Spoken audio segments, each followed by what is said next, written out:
just a bunch of nerds. Like everybody there, we're all published writers, we're poets, and a lot of people who are writers do other things too. They're also painters or they're Right. also sculptors or whatever. But it's not a bunch of scary, like drugged up, tattooed, Right. like it's just a bunch of nerds who just really like words and reading books and stuff. 5, 4, 3, 2, 1, 0. You are tuned into the creative frequency. Come with us as we explore the creative process with artists from all areas of the creative spectrum. The creative frequency starts now. Hi, welcome back to the creative frequency. I'm your host, Kent Tarbox. Thanks for tuning in today. We are brand new in Studio 20. We've got a brand new in-studio guest here. This is Kerry Trautman sitting to my left, that would be. So, Kerry, good morning. How you doing today? And introduce yourself and tell us about yourself. Oh boy. So I'm Kerry Trautman. I live here in Findlay. Spent a good portion of my life in Toledo. So I kind of feel like my soul is divided between those two places, even though I live here. A lot of my creative friends and fellow writers and things are up in Toledo. I'm primarily a writer, a poet. Okay. Yeah. And is this a full-time thing, or do you have something else you do to support? Oh, yes. There's no money involved in any of the writing I do. No. I mean, you heard me say poetry, right? Yeah, I did. Right, I did. okay. Yeah, right. So no, I work as a home inspector. We have a business, my husband and I. Oh, okay. But creatively, it's just, I would say, a hobby. I hate to use that word because it's more than that to me. Sure. But it's something I do when I can, Okay. rather than something that's for financial gain. For financial Right. gain. So you didn't go to college to get a degree in poet, and people were knocking down your door trying to hire you? No. My degree was in humanities. So yeah, there's no door knocking Okay. involved. Well, right now in this climate, we could use some humanity. So thank you for that. Right away, we dive right into things with creativity and that. Do you have a definition of creativity? Oh gosh. For me, it's a compulsion and a sort of a fixation on making something that wasn't there. So whether it's sound, music, visual art, a painting, a poem, something that was not there and now it is because of the human who created it, who brought it into being. So, Okay. and creativity sort of as a personality trait is, I think, well, like I said, sort of a compulsion, being drawn to do those things. So I didn't realize that not everybody was like that. Okay. Not everybody's brains worked that way. When I was a kid, I was constantly drawing pictures or dressing up or painting, playing with Play-Doh, anything that was making things. And not until I was older did I realize that that's not a thing that everybody does, that Okay. everybody is pulled to. So Sure. so I started to see that as a part of my personality, a thing that I do or a thing about me, that I do these things that not everybody does. So How old were you when you got that realization? for writing, I learned what poetry is at age 8. So that was about the age that I started to realize that we had a poet through the Ohio Arts Council through a grant program that came into our school to teach poetry lessons to all the students in the entire school. And I latched onto it immediately. I thought it was fantastic. I thought the poet who came in to work with us was just amazing. And other people in the class, excuse me, were groaning. And it was like a horrible homework assignment. And I was like, what is the matter with you? This is fantastic. We get to write these poems. This is Right. so neat. And other kids hated it. And I was like, oh, no, yeah, we're different people, Right. you and I. Even at 8, I saw that was this polarization between the people who love this and the people who had no interest at all. Even my friends at the Right. time, my little friends, just did not. And I was like, no, this is it. I'm not very far into the actual podcasts, but I've been around enough artists and I've been around enough creatives. And I find it interesting that there's a common theme there, that everybody has that aha moment, whether in my case, it was the first time when I picked up a camera, because I'm a photographer. Mhm. It felt right.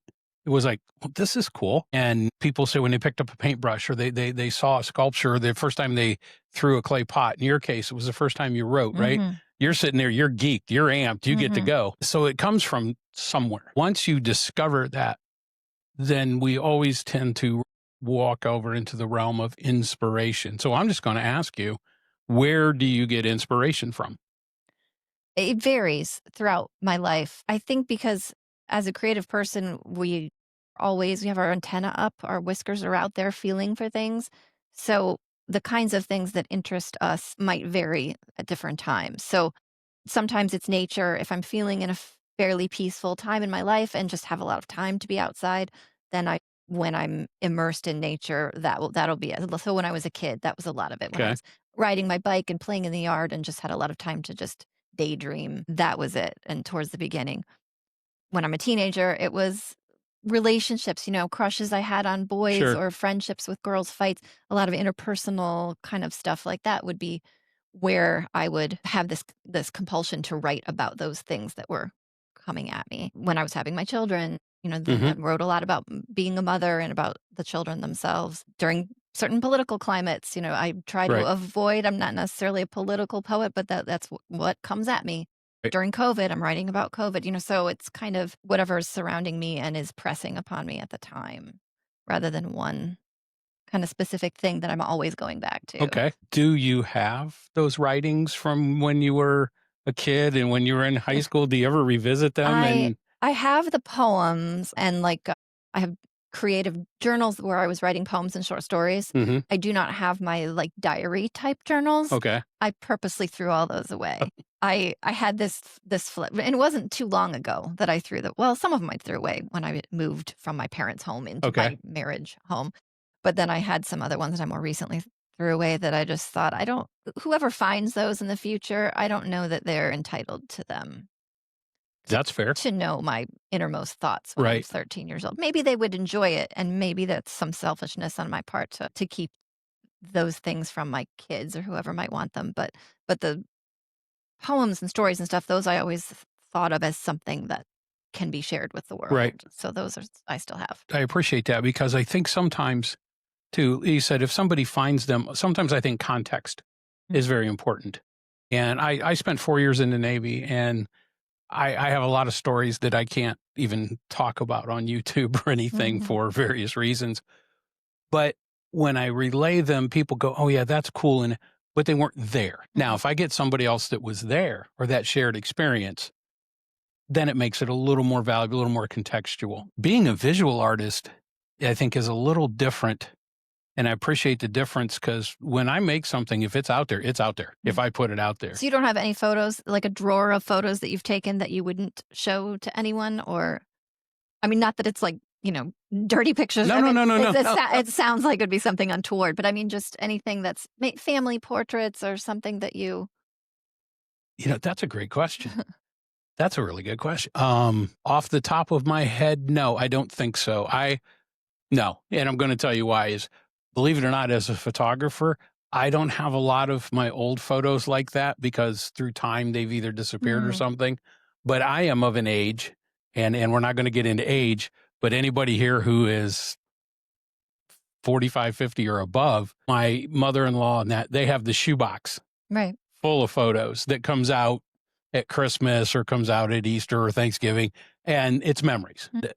Yeah, that was a really good question. I'm going to go home and look now and see if I do, and if I do, I'm going to get rid of them. Um, thank you for that. Well, part of Yeah. what makes me think of that is when I write about my kids, I never name them. And anything I post on social media, I don't post photos of my kids publicly on social media. I have the sense that my kids' lives are their lives and I don't have the right to publicize their lives. And even when I write about them, it's not necessarily exactly about them. It might be something that was inspired by something they said, but I'm not like writing personality profiles about them. It's just something that sparks a discussion about something Right. else, a metaphor or something. But so I would I would think, like, if you were taking pictures of your parents or your nieces or your kids or somebody, that you might have a different sense of what you do with those then, I think you do. I think you can. I know it was interesting, and there was something I wanted to get back to real quick. It's interesting that you don't put, and myself, and I'm sure other people don't want to put their kids out there on social media, but kids themselves live on social media. Yeah, but that's their choice. It's their choice, Yeah. and that's the key. Right. It's their choice. It was interesting. They did a thing about pictures, and I know he was like, "What's this got to do with creativity?" But it does tie into the impact of art, where they did a science experiment at a college, and I'd have to look it up, where they handed people like 30 photographs, and they said tear them in half. Well, halfway through the photographs was like a picture of their grandmother, Oh, wow. just a picture. Uh-huh. And some people couldn't do it. Yeah. Like, it's just a picture. And they're like, well, no, it's my grandma. So there is a power, there is something associated to when you create it or it's means something to you. That you have a different sense of ownership Oh, or of a connection to it. right. Yeah. That really doesn't, it's just a thing, but there's an emotional attachment. Yeah. And those are those are what I call the refrigerator photos, Mm. because I photograph professionally and we need to produce certain things, but the refrigerator photos actually mean more because Mhm. there's emotion behind them. Nature. You're the fifth person I've had on here, and everybody says they're really inspired by nature. I'm waiting for the one person that says, I love it when I'm downtown in the middle of a busy street and there's 50 different things going on around me. Is that possible? Oh, absolutely. Okay. Every time I travel, I write about where I am. I don't do a ton of traveling. We go to New York City, Okay. just in the past 6 or 8 years. We started going 3, 4 times a year, and I love it. And so I always write about New York when I'm there, and I always write about Ohio when I'm in New York. So or any in Fort Lauderdale, I wrote an Ohio poem. So when I travel, the contrast between Hmm. where I am and where I Hmm. came from is always heightened for me. So the whatever location, city, usually cities that we would travel to, I am always writing, inspired to write often about back home or what I've left or what the differences and things that strike me, differences in people, difference in climate, and So things like that. when you get home from one of those trips, are you reinvigorated, or do you see Ohio in a different lens?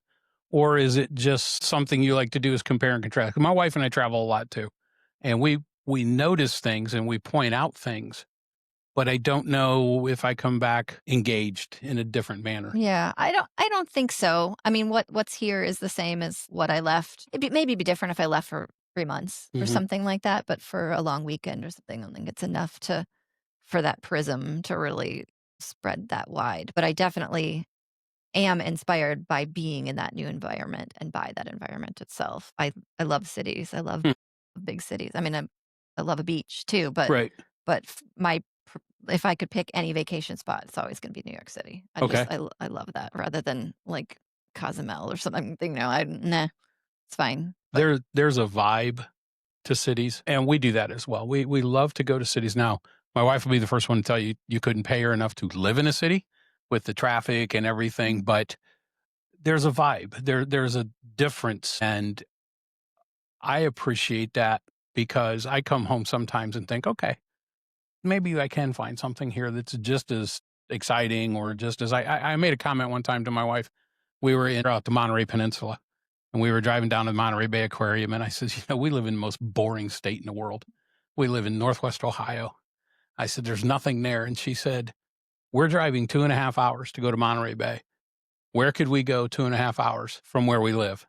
And what could we do? And it was perspective. And again, so I you can draw from that what you want. I think it's interesting that people that are want to maybe be artists or they want to be creative, sometimes they get caught up in I got to go to New York, I got to go to Chicago, got to go to LA. It's not the case, is it?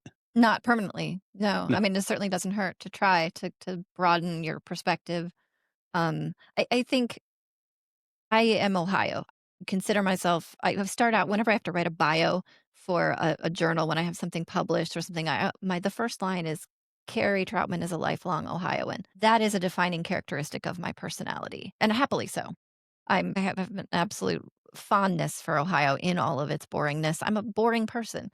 But when I go to New York, it's like I can pretend I have this other personality, or at least, like Sure. explore other parts of my personality. I think after a couple months I would be overwhelmed. I could stay a little Hmm. while, but my introversion would start to like retreat to my hotel room or something after too long. But for a while, it's fun to be like, I'm the city girl.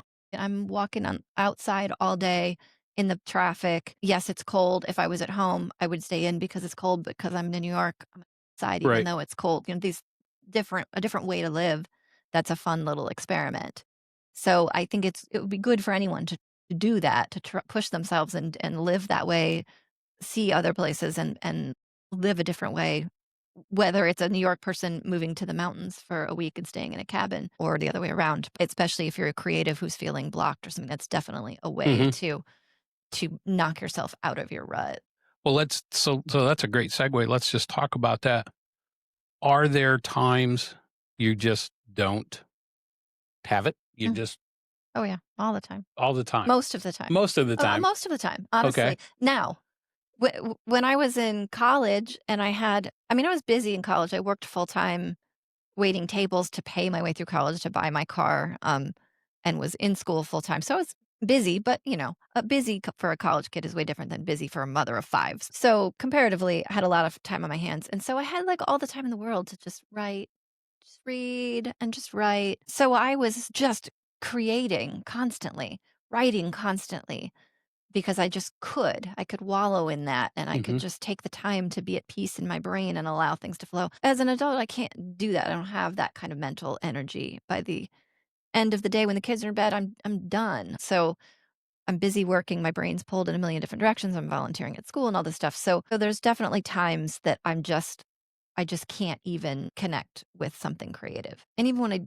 do have time, if there's COVID or political tumults or things going on that my brain can't focus on something more entertaining, more enjoyable, because I'm busy thinking about awful things that might be happening in the world or Right. in my life, so it's harder to write then sometimes. But there's still this sense of those whiskers are still there. My antenna are still there. So when something does strike me, I'm able to grab on and I think write and finish a piece much more quickly now that I've sort of honed those skills over Mhm. time. So rather than lollygagging and writing 15 drafts of a poem, I can just bust out a draft when something sparks and I Mhm. can do that. So yeah, unfortunately, there are a lot of times that I don't do much, but it's still there. I think it's interesting. I think creativity sometimes, and I'm certainly no learned scholar expert on creativity, but I am of an age where my kids are grown and I have the financial freedom a little more. I have a more time freedom. I also have a little different perspective. And I know it was interesting you pointed out college. And I think at that stage in our lives, it's just all out there and we're just soaking it all in and we're really involved and engaged. And then life happens and life gets in the way. And you sounds like you struggle through that a little bit. And anybody out there listening that works and does everything else, yeah, it's 10 o'clock at night. I'm shot, right? And, in my case, it's just turn on Sports Center and just veg for 20 minutes and Right. then fall asleep in a chair. But do you also think though, because of that, is it fair to say I don't want to use the term selective, but you are a little more guarded, not guarded with your creative, a little more selective Yes. with your creativity? Do you know what I'm trying to say Yeah, there? yeah. Yeah, most of what I wrote in college was shit. I mean, Okay. I wrote a lot, but it was terrible. I mean, it was just random whatever's coming into my head, stuff that no one's Right. gonna be interested in. Right. So I still loved that I was able to write it all, but it was drivel, a lot Right. of it. So because I had the luxury of writing everything down, whether it was good or not. Now, I think most of what I take the time to write down is worth having written down. Mm. Right. It's like it wouldn't make sense to say, okay, the kids are at work. I'm going to pop out on the deck and just lay in the sun and just write. Because if there was nothing that pulled me out there, no specific thing I want to write about, is it going to be anything? Am I just going to be blah, blah, my flowers are blooming. Here comes a bird. I mean, maybe it would be stupid. Sure. Now, maybe not. Maybe that's a rationalization that I should be out there just trying to see if anything would come. But yes, it's more that I think when I choose to write something, it's because I have something to say instead of just blather. Okay. I wonder, and again, folks, we're going to apologize here. My camera has a mind of its own. I'm trying to bring us back into frame. Please pause with Yeah. us here for a second. There we are. Oh, this is ridiculous. It's fine. Some people will be audio only. So it Yeah, doesn't matter. we're gonna stop here for a second. Hey, it's your host Ken Tarbox, and I'm here to ask you one question: are you looking to unleash your creativity?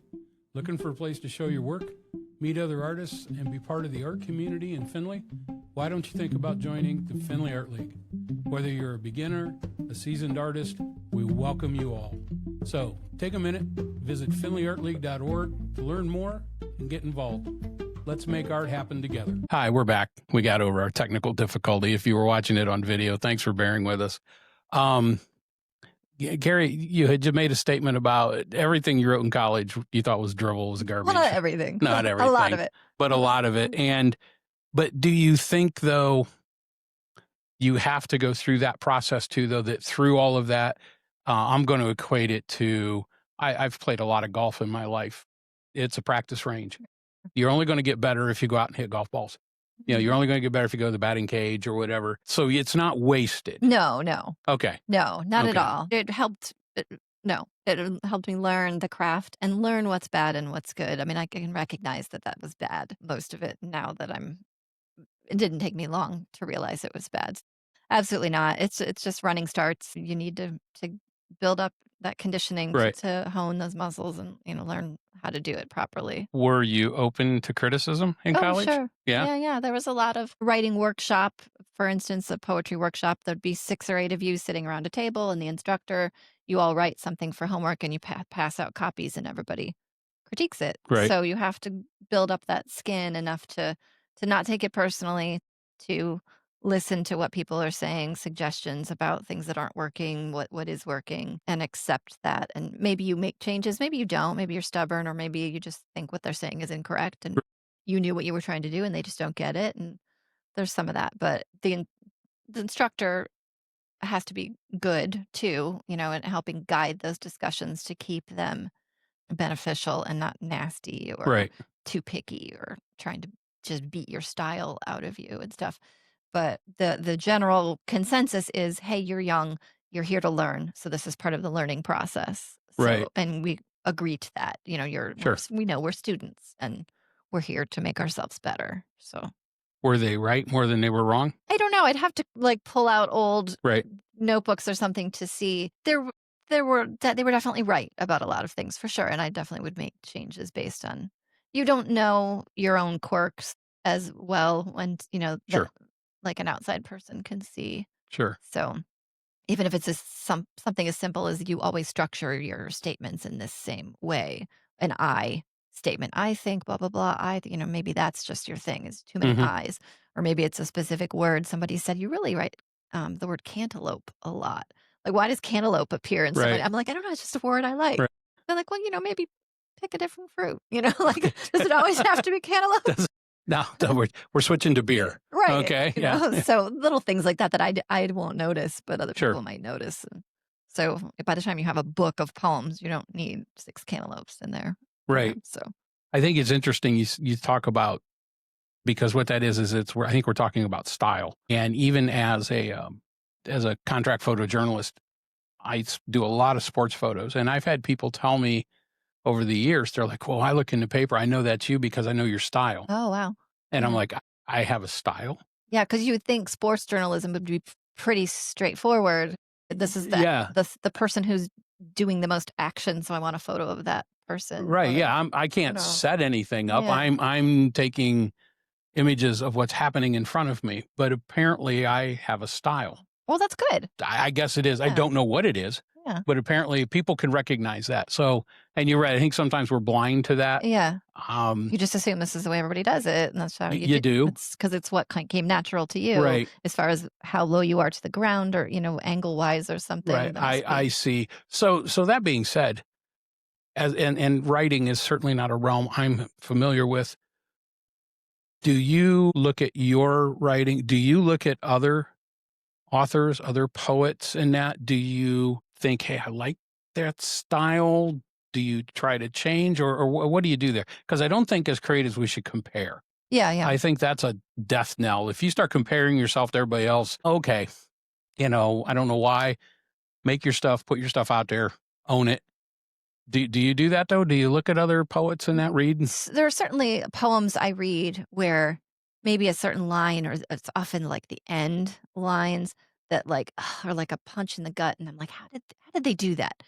How did they manipulate me in that beautiful way and give me that sock in the gut in that last line? So I'll kind of back up and see maybe if I can figure how they did that, where the foreshadowing might have been to where that end was going to come from, or um but that doesn't mean I try to emulate that and do that same thing they did. But there are certainly poets whose style I'm more drawn to, or I'll start to read a poem and just know this isn't the vibe. This isn't it's not for me, not my thing. And it's fine because it's for millions of other people, just maybe not me. Right. And, that's the same thing with music and film and anything creative, that there will always be myriad options out there for different audiences who prefer that style. And that's fine. There is. Yeah. It's interesting because I had an English class literature class in college, and we had to read Henry James. Sorry. Yeah, thank you. Thank you. We have a Henry James support club. And I like to read. I'm a very avid reader, and I'll read a wide range of things. And I remember going back to the class, and it was a weekend class. It was basically adults. And we sat down, and the instructor, he said, or she said, "Well, what did you think?" And my first question was, "What did I read? What?" It was the hardest thing I've ever read in my life. Like, I've read Dune, and Dune was very difficult to read. And she's like, "Well, it was a ghost story." I'm like, "It was?" Okay. And then I found out there was a movie with Valerie Bertinelli in it or something. I'm like, "Well, I wish I'd have known Try that. Yeah, I'd have watched the movie, So I get it that, yeah, it's people spend their whole life with Shakespeare, right? Yeah. Seeing you. And I'm the same way. So it's interesting in this creative realm, there's space for everybody. That's what I like about it. And I think there's value in trying to read an author who you're unfamiliar with, even if the end result is, nope, I don't want to finish reading Ulysses. I can't. Not No, doing it. it's Yeah. fine. But I think there's something about trying and disliking it that teaches you more about what you do like. You're like, oh no, I like stories that are more straightforward, or no, I like language that is more flowery and less stark, or so you just move on to the next thing, and you never know when you're going to find that thing that you do love, surprisingly. Yeah, I agree. Because you see it in all forms. I love when we go to museums, and we love to go to museums, and especially when you walk into any contemporary or modern art wing, and looking at the faces of people that walk in, sometimes their face is every bit as good as the art, because they walk in there like, What am I looking? what the hell is that? Or my favorite is, well, I can do that. Well, can you? No. You haven't. You haven't. No. They did, right? And I get a kick out of that. But yeah, sure, you can be creative, knock yourself out. Let me know how you do that. And I know that sounds like a really snotty thing to say, but No, but if you walk up to a museum piece and you look at it and you think, what am I looking at? Maybe you spend 10 minutes with it thinking, what am I looking at? I think that's a valuable 10 minutes that you've spent trying to figure it out. You're firing electrodes in your brain. Things are happening as you're searching for meaning in it, whether you're looking for a face or for a building or for why a certain color was chosen next to it. I think there's value in that puzzlement. And some people aren't willing to do that, to spend 10 minutes trying to figure out why do I not like this? Why did someone make this? Rather than, some people will just dismiss it and walk by. And I think that's a missed opportunity to okay. just walk past it. As a poet, do you have the luxury of 10 minutes? Do I have time to read through your thing, or do you have to grab my attention right now because it's not necessarily visual? Right. Do you have that luxury? Well, I think if I handed you one of my poems and I handed someone else one of my poems, one of you might grab onto it, wouldn't need 10 minutes. Right. You jump right in, know exactly what I'm trying to say. And someone else might have to my husband will say, might have to read it 5 or 6 times before he would understand what he's reading. Okay. So I don't think I write things that are particularly difficult to read structurally, from a language standpoint. They're fairly accessible, fairly straightforward. But if I have to read a poem 3 times and I still don't know what I've read, I'm happy to have done so, but I'm not gonna search for more work by that writer. Right. No, thank you. I don't need to do that. Thank you. So, Appreciate it. yeah. Walk away Yeah. and find And something same else. with, a Rothko. I might stare at a Rothko and think, okay, I've got 2 colors and they're aligned with each other, but not touching. What am I looking at here? And I'll spend some time. I've written a poem in response to a Rothko painting. Okay. So I was happy to have spent the time with the painting. It inspired a poem, Right. or came up later when I was writing a poem and the painting came back to my brains. So I was happy to have put in that attempt, that work. Right. It's interesting, and I'm gonna make somebody mad. I've stared at my fair share of Picassos, and I'm like, oh, okay, sure, and I still don't get it. Rothko. It's interesting you bring a Rothko too, because I've seen Rothkos, Pollocks, any one of these things. So yeah, the eye is interesting, and again, though, it all goes back to, if you like it, it's there. It's for you. Get into it. Imposter syndrome. Is that is that something you've dealt with? Sure, all the time. all the time. Yeah. Yeah, yeah, yeah. I'm lucky, very lucky that I have a group of friends that we've written together and been friends and writers alongside each other since college. So there's always somebody who I can consider a peer, who's basically doing the same thing I'm doing. We're about at the same like level as far as what we've accomplished in our careers alongside our families and things like that. So that I think for all of us, that helps us maintain a sense of I'm doing great. This is all fine. But there will always be people who are leaps and bounds beyond what we're doing. They're publishing books like we are, but they're publishing with big houses, that their book is in the front window of Barnes and Noble, and mine's not, so there's always this knowledge that I'm here and there's all these other people who are Right. doing this thing here. Right. But there's also those people who are doing, who Right. haven't published a book, Right. who Or aren't doing it at all. Right. Right. Who, oh, I would always like to write, but they're not, so you have to be happy with where you are and not compare yourself to the other people who are more successful, whether it's commercially or just name recognition or whatever. Mhm. But yeah, like might read one of those poems that last line punches me in the gut, and I think not just how did she do that, but why can't I do that? Right. What am I doing wrong that my poems aren't functioning in that way, not Mhm. succeeding in that way? So I that you have to be humble, and you have to maintain a sense of humility of like, well, this is what I do, and I'm fine at doing what I do, and that's okay. That's got to be okay. Do you find it difficult to critique friends? No, not my friends. No, Not your friends? We're fine with it. Are you? Yeah, yeah. We still do. We'll try to start up a weekly critique group, and of course, we'll make it like 3 weeks, and then I've got a meeting or I got a thing at Sure. school, and I can't, and it falls off. Sure. But when we do, we're completely open with each other with as far as giving and receiving critique. Or we'll sometimes email each other a poem like, "Hey, I need help with this one. Can you give me some feedback on it?" And it's fine. Well, it doesn't hurt my feelings. It's a thing I've done. It's not me. Right. But so yeah. So I think there's a perception then maybe about people around people that don't write that we have this vision of this tormented author in a room by themselves with a bottle of bourbon and a pack of cigarettes. And there's countless stories about authors at the Chelsea Hotel in New York that were drug addicts and drunks and tormented and everything.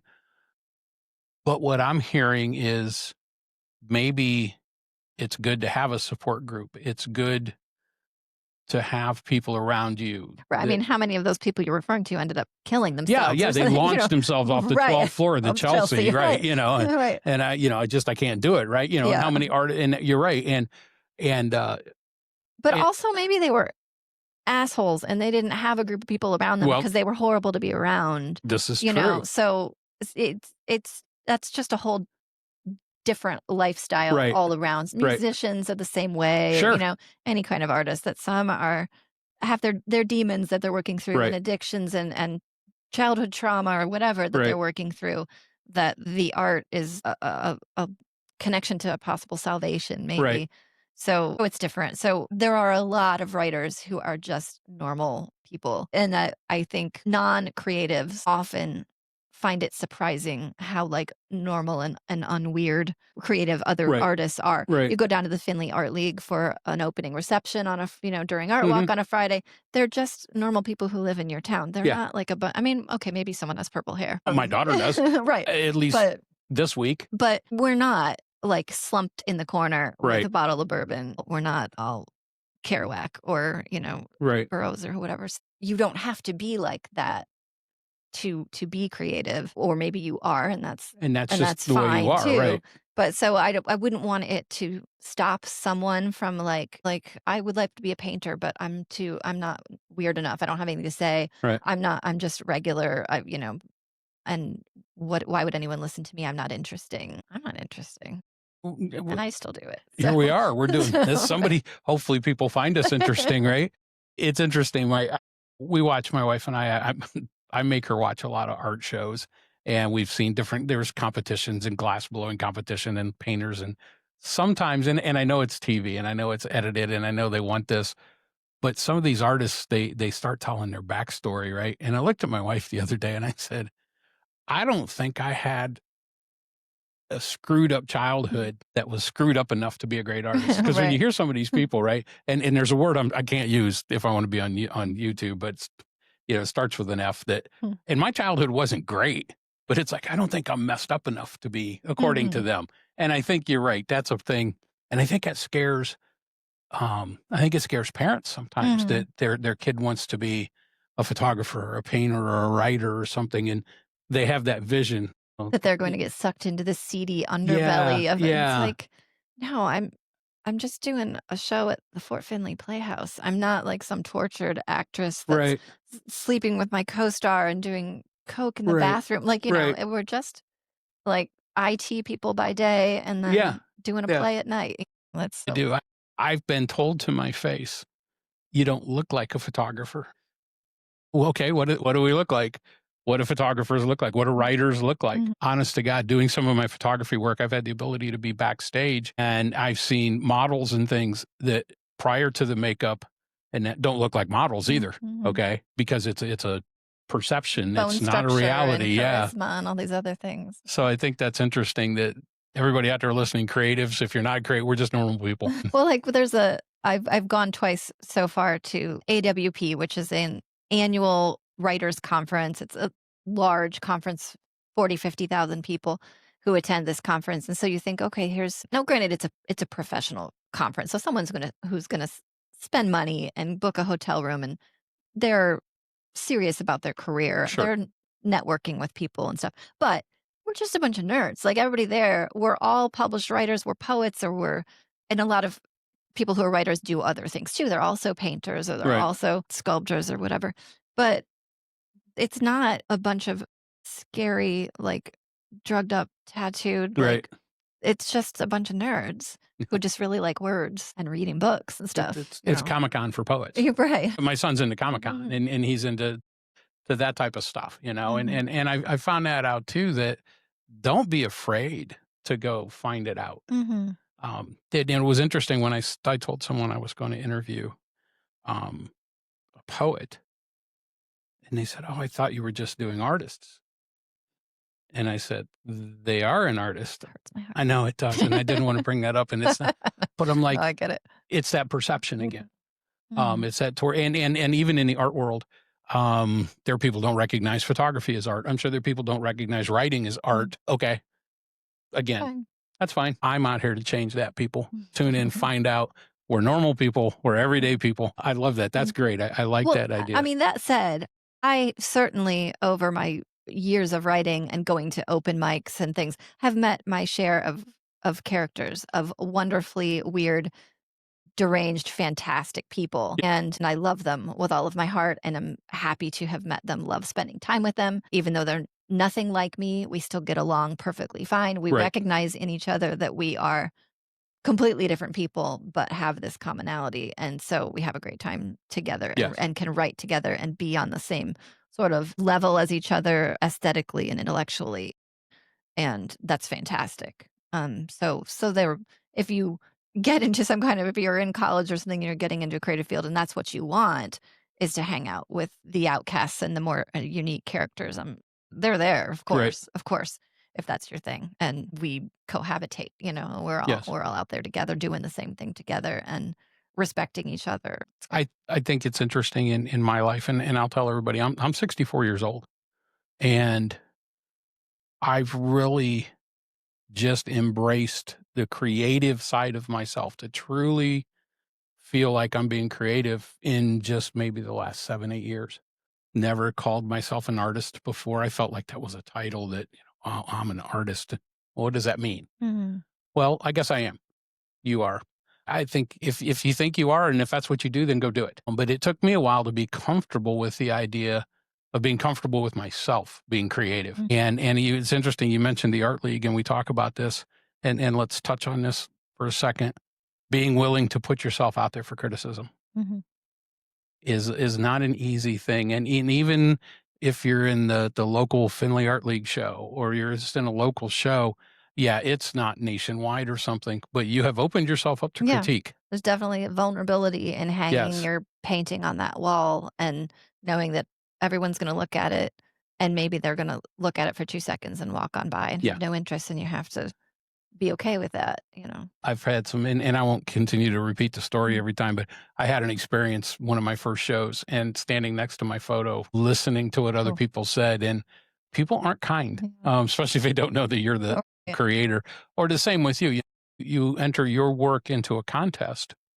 You're being judged, and does the same thing happen? And maybe you can enlighten us a little bit on this. I had a situation where I had a photo that was juried out of a show, so it means it didn't make it in the show.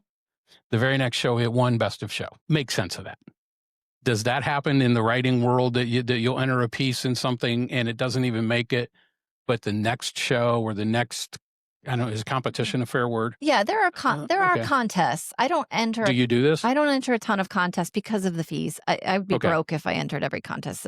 There are plenty of ways places to submit things for publication that don't charge a fee to just submit it and for consideration. Okay. So obviously, if you submit to a contest, then you would win a prize money if Sure. you win. But there's fees involved, so I just can't do that.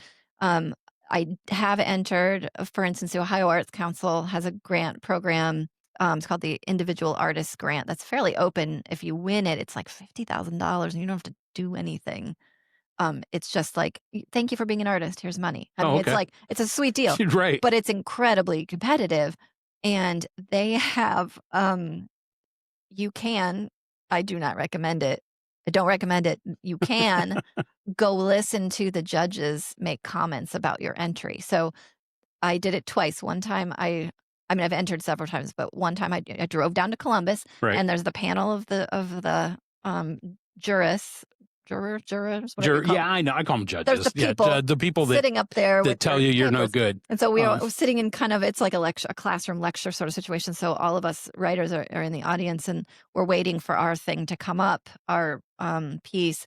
And so they'd say, oh, entry number 26425. And you're like, oh, that's me. It's all anonymous. And then they can either say, oh boy, I love this, basically, or no, thank you, I pass, or I want to vouch for this. I want to root for it Okay. and make my case as to why this should be awarded funds. So those are kind of like the different ways that they can rate them, kind of a yes, no, maybe. Okay. And they went across, and it was just like, no, no, no. Okay, number 26845. I'm like, I drove an hour and a half just to hear 3 people say no, thank you. Like, that was so sad. Right. Nobody was even like the in between, like, hey, let's talk about maybe look at what she did here, or look at this Right. poem here. No, they're all just like, no, thank you. I was like, oh, that hurt. Like, that there was nothing even worth talking Right. about. I mean, they're completely dismissed. Right. So I didn't want to get up right away, because then everybody would know that was mine. Well, yeah, So I had to right. like wait and listen to a Right. few more and then leave. Right. But and then during COVID, they did it again, but you could just listen online, Right. because they were just doing them because you couldn't go face to Right. face. So I'm like, oh, I'll listen again, since I don't have to drive down to Columbus. Sure. I'll just listen. And there was one judge. He was really a jerk about every entry that he talked about. He was very vocal, talked over the other two, and it was just pompous throughout all of the different writers' entries that he was talking about. So I'm trying not to take it too personally, Right. because he was just a jerk. But when it came to mine, somebody started to say, oh, I thought this writer showed a lot of promise. I think this person should keep writing. They seem like a new writer, and I hope they keep at it. I'm like, oh my God, I've been writing for 25 years. And then the other judge was like, no, I don't think that they need to bother keeping on writing. Right. And I was, I've published 8 books. Right. Oh my God. Like, I've literally published hundreds of individual poems and short Sure. stories in journals over the Sure. years. So, yeah, so I'm not going to enter that contest ever again. I know people, like, personally, who've won, who are excellent writers, Right. who I consider peers. But no, I'm not a peer. Yeah. So let's go back to imposter syndrome. Right. But no. Let's just reaffirm it. Thank No, you. Yeah. Yeah. So you can't. I'm glad that writing contests, that's the only one I've ever encountered that has any kind of like instant feedback that you would Right. hear, because I don't want to hear it. If I didn't win, okay, I didn't win. That's all I need to know. That's all you need to know. Yeah. Yeah. Yeah. Wow. Yeah. That's brutal to go down there and be like, nope, And those poems over the years that I've submitted, you submit a packet of like 10 poems for your consideration. If I went back and looked at those, I'll bet most, if not all of those poems have been I've been published published. since then. So kind of your original question was, do I have something that's been rejected that then, Sure. yes. And then I have any book that I've published, I've sent out to 8, 10, 12 different places that it's been Right. passed on before it finally lands and someone says, oh yes, we love this. We want to publish it. So yeah, that happens all the time. It does. I'm going to have a guest on the show here. We're working on getting her appointment time, who is a photographer, a professor, but she's also a judge. And I specifically, when I invited, said, I want to get into this judge's mind. I want people to hear what goes through your mind. And I'm not going to put them on the spot, but I think because we don't get to be part of that process. We don't. I have judged contests before. Okay, so you have I judged have judged contests. writing contests. Not a ton, but I have a few. Okay. And I've been with a panel of other judges. We don't do it in front of anyone. I wouldn't ever do that. But sitting with a panel of the last contest, there were 3 of us, and they're both writers I've known for a long time. Know their taste, or have some sense of, I know where they are in their careers and such. We varied widely in what we liked. So we had a packet of poems that we each individually rated with a sort of a number system and then compared. And what she had as her top 3 and what he has, we were all over the board. Mhm. There was one that we all rated within our top 3 that was our clear, oh yes, this one blew us all away. Right. But all of we were all over the place, Right. kind of talking about here's what I thought was successful about this one. Here's what I thought was too mundane, maybe about this one. So we had a lot to say, and it's so subjective. Yes. I mean, the taste level, and we're very similar sensibilities. The 3, I mean, not identical, but we live in the same city, or they were Toledo. But our taste was completely different. Similar ages. So there's no telling, there's no accounting for taste. There's no reason for anyone to feel bad about losing a contest or being juried out of an exhibition or anything, because it's so completely subjective. So based upon everything else in the pool at that Right. time, and if there's a theme or a certain, especially if there's a theme that you're trying to put together, that you want everything to be cohesive and the pieces, as far as visual art, to make sense next to each other in the gallery, or you don't want them to make sense next to each other, so you should never feel bad about losing something like that. I like the theme aspect. There was a photo show at a local gallery that I was in, and I don't know who the judge was, but they liked cows because there were like 12 photos. And the theme had nothing to do with cows. There was no theme. It was open. It was there wasn't categories in the show. Let me rephrase that. There was like a color category and a black and white category. But Right. not like the recent farm and right. Yeah. agriculture Yeah. It show. wasn't geared Yeah. directly for, it wasn't a pets show or Right. show me your animals show. Or, Uh-huh. and my wife, I I'm just like, loved all it's cows. the- Everywhere we turn around, it's a cow. There's a cow. And not even a good looking cow.